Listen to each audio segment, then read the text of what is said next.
Okay, everyone. So in the last video, we have seen the network troubleshooting, right? So now we will start understand the process and service troubleshooting commands. Okay, the first command, that the psaux command, we have already seen this command when we were learning the basic commands. Okay, so they are providing the detailed information about the process. Whatever the process system is executed or user is executed, all those command list will be here, right? You can easily point it out if you wanted to looking for any specific process, right? So suppose if there is, like, suppose I wanted to see which process is responsible for ssh, so we have seen this grep command, right? And sshd, suppose there is a lot of process, this is the process id related to the ssh. So this is the way you can easily filter it out any command. Next, pgrep process name, find the process id by name. Okay, so if we suppose if you type this pgrep, maybe we have to install that sshd. So this is the process id for this process name. So if you don't know the process id for any specific process name, just use pgrep, okay, and process name. So here you can easily see 2817, 2817, 2868, 2868, 2656, 2656. 2163 is not there, but yeah, it should be there somewhere. Okay, that's because we are getting the process id for this process name. So pgrep command find the process id by the process name. Kill command we have already seen. Okay, now systemctl check the status of the system. So if you wanted to check the status of any of the system, then we have the command systemctl. We write systemctl status and then the process name. Suppose process name is sshd. So here you can see the process activity, it should be somewhere active. Okay, here you can see active, status is active and running. Similarly, you can check nginx or apache or any of the server. If you wanted to check or start, check the status, start the server, stop the server, then we have the systemctl command. Okay, systemctl command check if it is a status, it is providing the status. If it is a stop, that will stop the service. If it is a start, it will start the service. All those commands will be there, right? Then we have the general ctl-xb, view detail logs for the debugging services.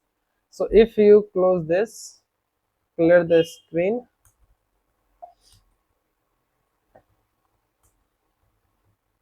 general ctl command, it is providing, okay, general ctl we have to install.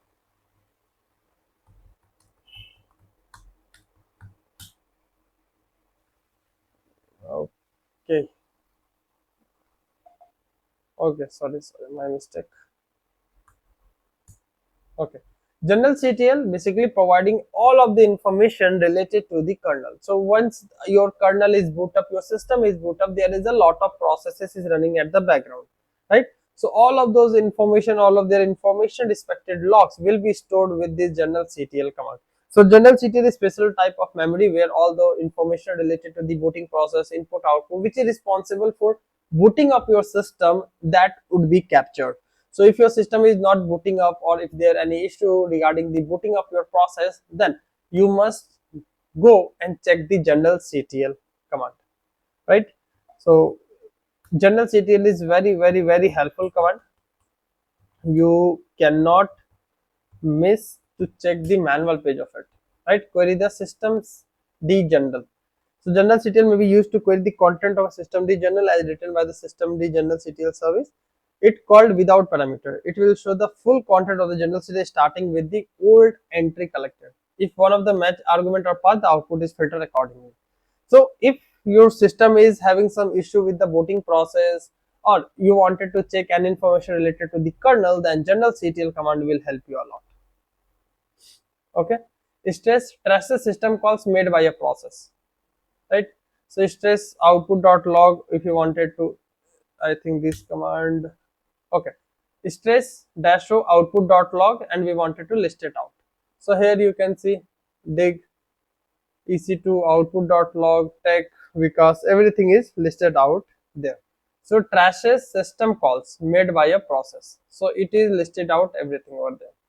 Then if you wanted to list open file and process using them, then we have the lsof command. So suppose if I wanted to check lsof this I, if I wanted to check port 80, what is the process is running, then we will write nothing is there, right? Because we have not configured that. But SSH is working on port 22. So if we replace 80 by 22 and if we hit enter, definitely we will getting the output. So if you wanted to check which process is running in which port, then you are going to use lsof command. List open files and processes using them. So this is the port number, and once you start with the port number, they are going to provide all of the information: process ID, user, FD, type, device, size, mode, name, everything, right? So lsof command is also very helpful command. So I hope this process and service troubleshooting commands you get to know, you understood that, and once you implement it at your end, you will get more and more understanding of those commands. So if it is, please let us know, and otherwise we'll see you into the next video. Thank you. Thanks for watching.